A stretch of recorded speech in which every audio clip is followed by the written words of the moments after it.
Good afternoon, everyone. I'm John Geha, CEO of Columbus Realtors, and I'm very excited and very fortunate to be with four of our team members here at Columbus Realtors. I'm going to let them introduce themselves and what you do within Columbus Realtors, your department, your responsibility. And we're going to have a conversation this afternoon and just talk about what is taking place with the current events around the city, around the state of Ohio, around the country as it pertains to racism, as it pertains to George Floyd, the incredible, uh, sad, and disgusting situation that happened in Minneapolis. So I just want to open this up to dialogue, but first I want you to tell me a little bit about yourselves. So I'm going to start with Lynnette. And Lynnette, tell me a little bit about you and what department you're in here at Columbus Realtors. Okay, my name is Lynnette Broom, and I am the MLS assistant. I work in the MLS department. I have been with the association for 26 years, actually will be 27 years next month. My main duties, I'm basically the one you contact in regards to listing corrections, listing entry for those agents prefer that we enter their listings. I'm the one you contact for listing entry questions. Sometimes I assist with policy questions. So I'm basically the main manager of the MLS corrections mailbox. Excellent, thank you. Sade? Hi, I'm Sade Noble. I work in the Member Service Center. I perform the day-to-day tasks by making sure that our members, our realtors, inspectors, whoever are our members, that they have everything that they need for openings, for closings, for inspections, things like that. I also help with the key box system. I've been there for about 3 years this July, and I'm just grateful to be a part of the conversation. Wonderful, thank you. Tracy? Hi, I'm Tracy McCloud. I am the receptionist here at Columbus Realtors. I basically greet, the members and visitors, make sure that everybody knows where they need to go and what they need to be doing, and basically helping out in any way that anybody needs me with. Our ambassador. And Lynn? Hello, I'm Lynn Hackworth, and I've been here longer than all of you. Several years. Yeah, I started out in the MLS, and I worked in education, and then I've been in communication for a number of years. I was the assistant director of communication. I worked with the affordable housing, the communication, and recognition sales awards committee. I recently have a new position called I'll be managing the equity and impact department. And I'm really looking forward to the challenge and the position of this new position, and developing partnerships and projects that will be impactful for both the association and the community. So wonderful. Real excited about that. And I'm excited. I think what we're doing here is a change. It is the first step to change. So we're seeing this change, and I appreciate it. Well, I am so proud of the four of you, and I'm very privileged to be able to work with the four of you. You do your jobs at a very high level. I witnessed that during the crisis with COVID-19, the discipline, the commitment, the work ethic that I saw from all of you and the entire team here at Columbus Realtors. So our members are very fortunate that we have all of you working here, and I'm very excited to. It's only been 6 months, so I can't wait for the future, where we're headed. So let's talk about the issues. This was a devastating week. It's been a devastating circumstance that has affected George Floyd and his family, but it's not just this one circumstance. And I don't want us to lose sight of what has been taking place for years and years and years. When it comes to equality and racism. I'd like to have you, the four of you, just share your thoughts and your emotion of what you witnessed recently, but also in the past. I'll start. Okay. This is a really, really, really important time that we're going through right now, because it's putting a spotlight once again on something that really, really, really needs to be reviewed in a deeper fashion. For example, what happened and what's been happening, it seems that every time we take steps forward to improve all of the issues, because it's not just one, it's several issues that are wrapped around one huge issue.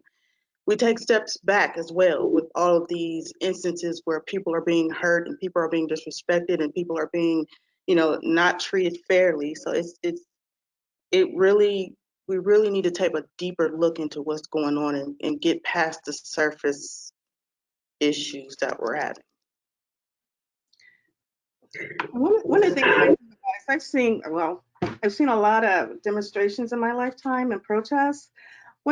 This one seems a little different to me in that it's not just Black folks out protesting. I mean, we have Black, brown, white people all across the world protesting. So it seems a little different, but and it's good to see that. And even with the COVID and people out risking their lives, so it's an important issue.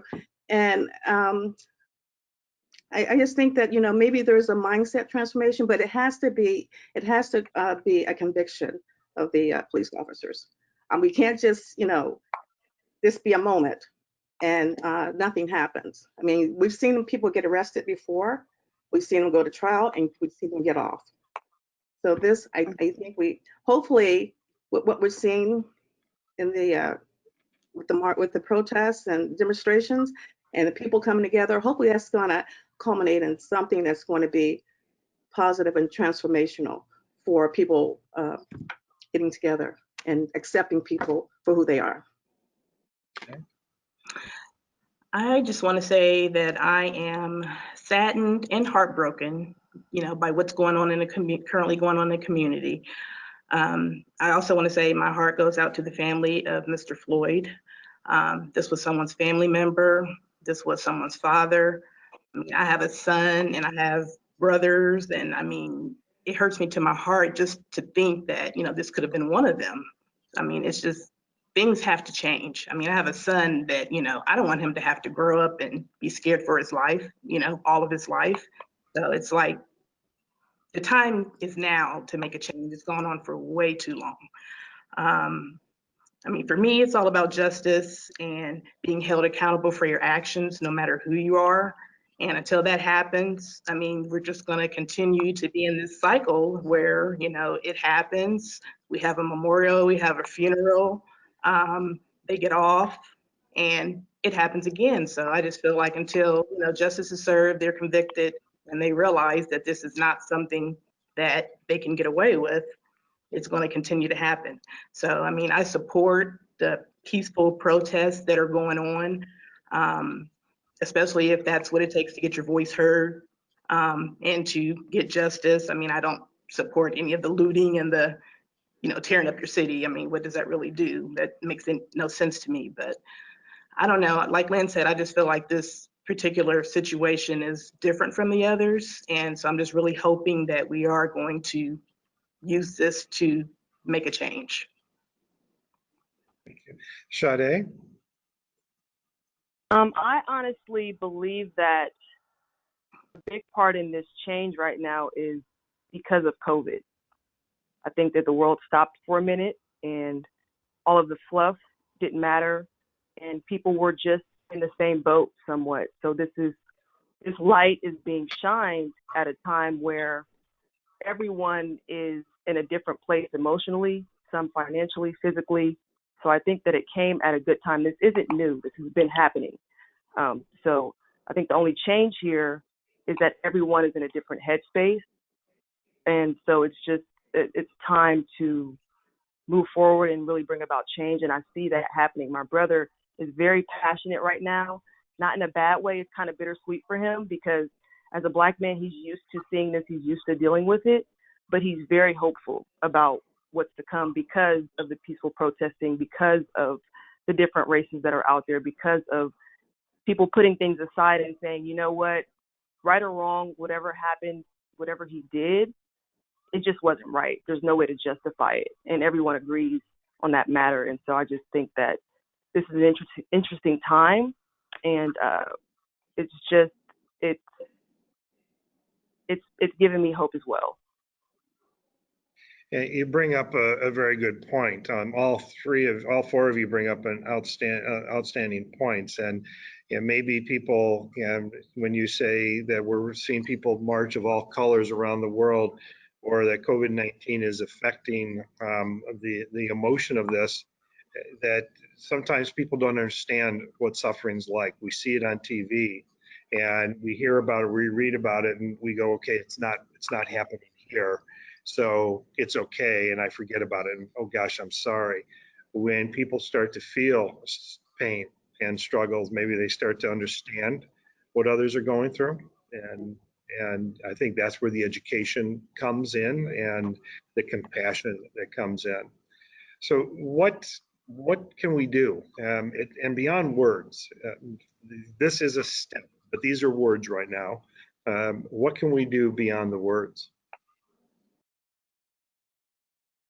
We need to have more, we need to find a way to have more sensitivity on this issue, whether it be a class, a video, a community forum, a meeting at a recreation center, something to where we can gather and actually see the emotions that come out from discussing this, because unfortunately there are some people who are not going to change. They're going to keep the same mindset, and that's a fact.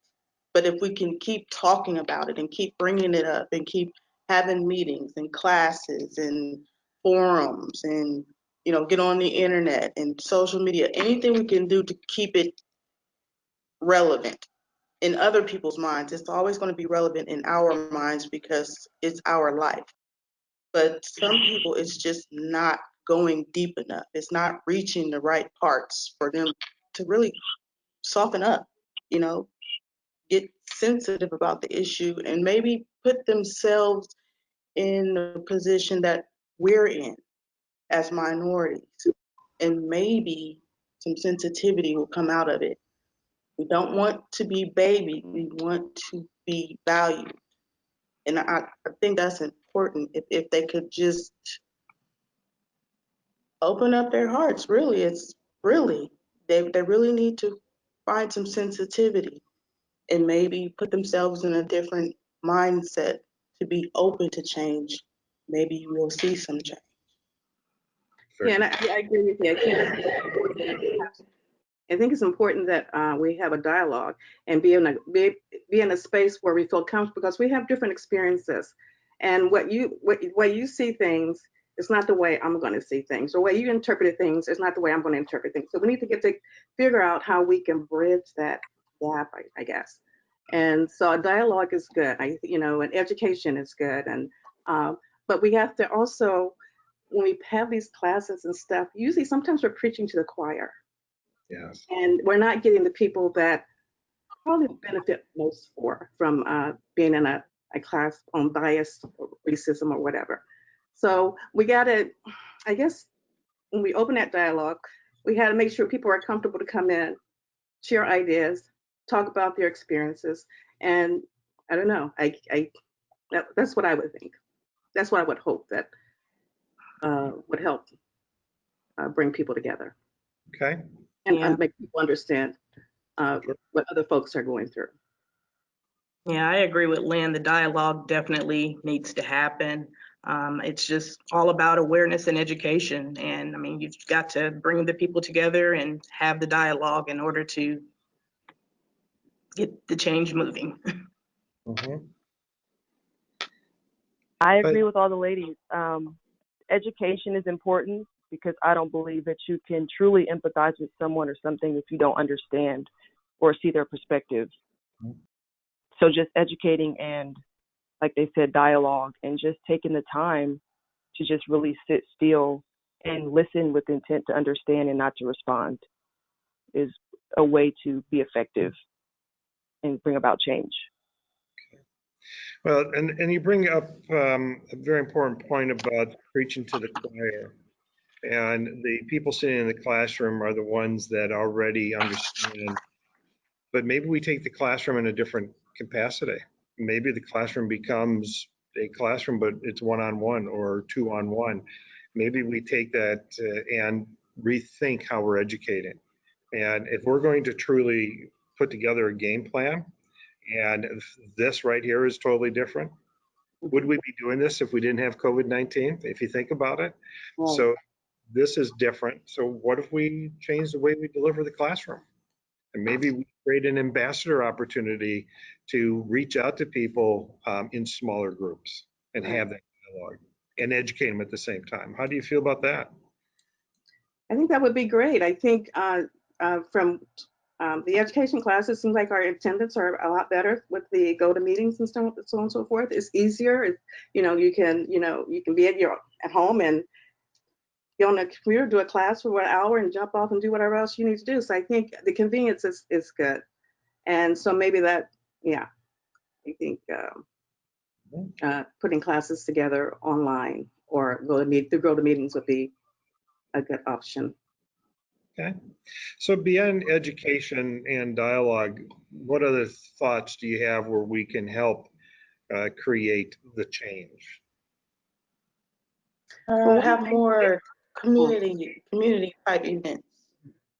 Okay. Something to invite the community in and see that people actually do care and want to do something to show that change needs to be brought about in some way, shape, or form. And, you know, the time is definitely now for that. Definitely. Okay. More And one community. of the things the ladies talked about, and one lady talked about was having a cultural awareness day. Well, you get to know people when you're in a social gathering as opposed to being in an office or being in a classroom. So it allows you to hopefully get to know people on a different level. And that's one of the things that we talked about. Sade, that was one of the things that you mentioned, Cultural Awareness Day. Yeah, I just want to focus on celebrating people of color versus reprimanding people that aren't. I think that's a positive way to move forward together Mm-hmm. and to inform everyone else about what's important to us so that they understand. Because I don't think that you can really get people's attention and affect change when you come about angrily. It's such a good point. And by the way, Corey thinks that I want the Cultural Awareness Day because I want to push Lebanese food. So Food is important. It's very important. food is, Right. but that's part of the culture, the history, the food, the music, the style of dress. If you really think about the history of our cultures, from where our grandparents or our great grandparents come from, it's amazing the stories that you do hear on the positive.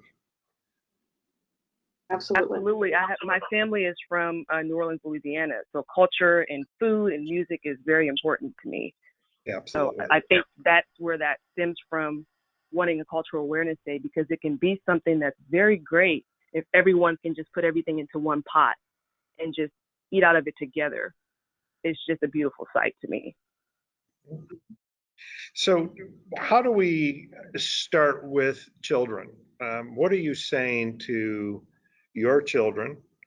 And help me, because I have 2 grandchildren that are 7 and 5. What do I say to them? But what do you say to your children? And help me understand what I say to my grandchildren.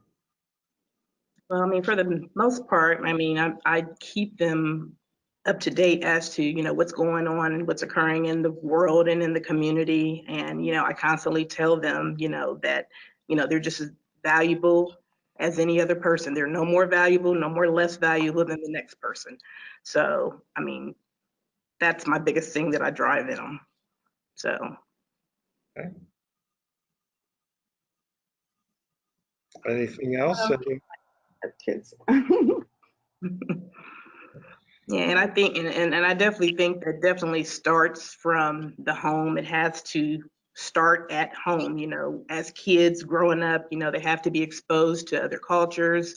When you buy them toys, they should have different, dolls, black dolls, white dolls, all cultures, they have to be exposed to that as kids growing up in order to understand that. So that's where it starts for me. I I have two agree. daughters, Go and ahead, Tracy. I've always told them the truth. You know, this is what's happening. It's been happening for a long, long, long time. Everybody is not like that. You know, everybody's not like that, but there are some people who are, and you need to be secure in who you are and know that no matter what they're saying, you are not what they're saying. You know, and there's always going to be somebody who needs to be educated. We'll put it like that. And you know, that's a good opening for you to educate. You know, you tell them in a way that they can understand, and take the hostility out of it, because matching energy for energy is not really going to help the situation. So if you can bring in some calmness and let them know, you know, that's not the way it really is. You know, you have your thinking is a little bit off, and we need to try to get you back on track so that you know this is not the way it is.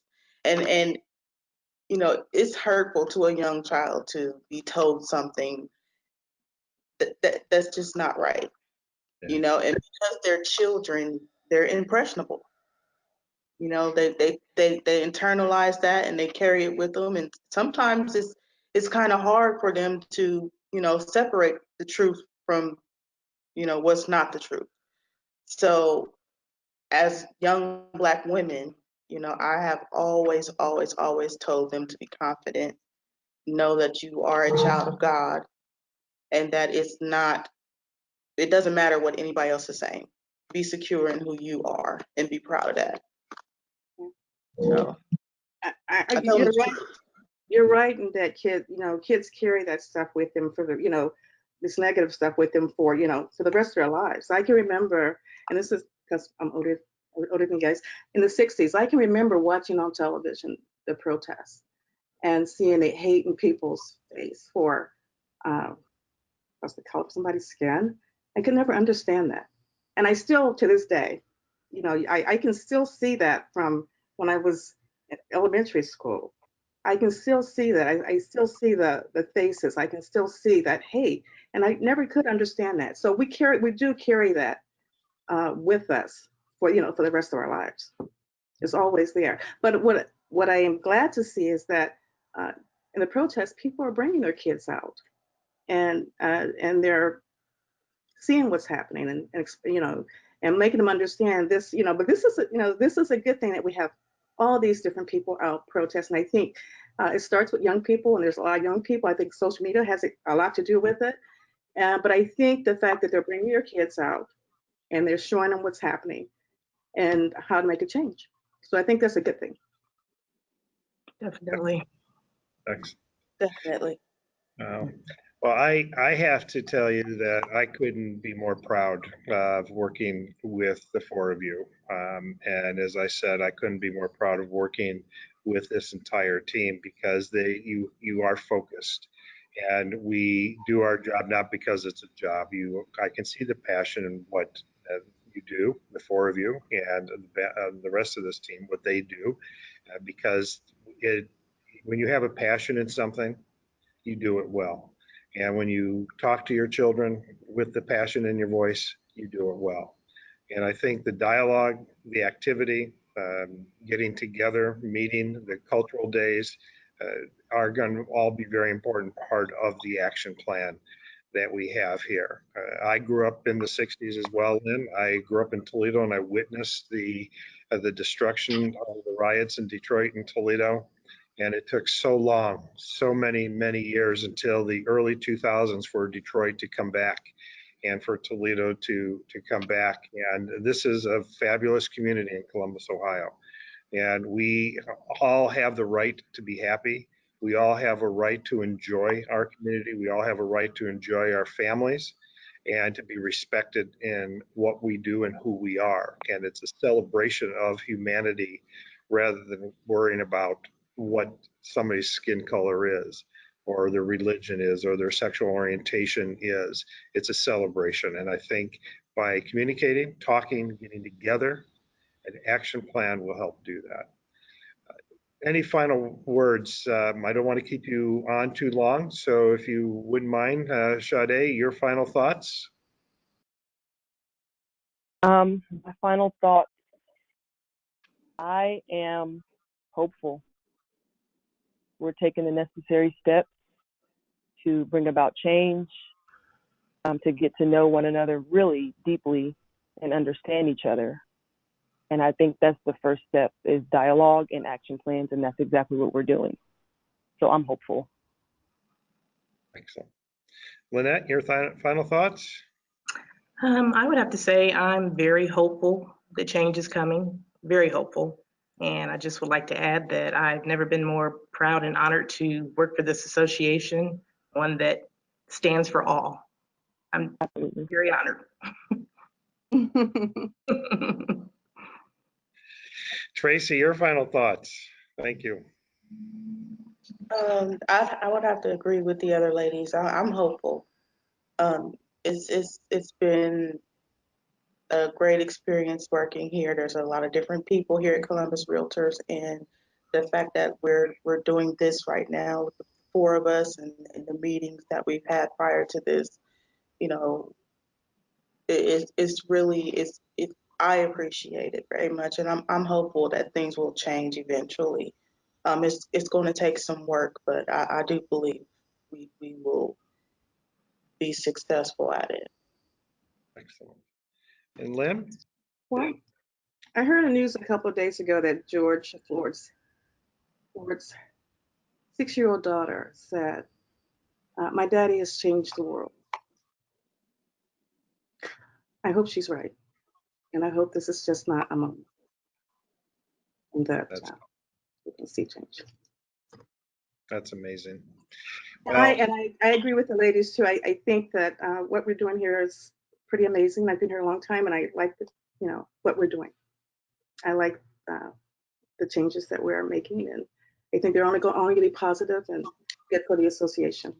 So thank you. you are very welcome, and you guys are rock stars. Now,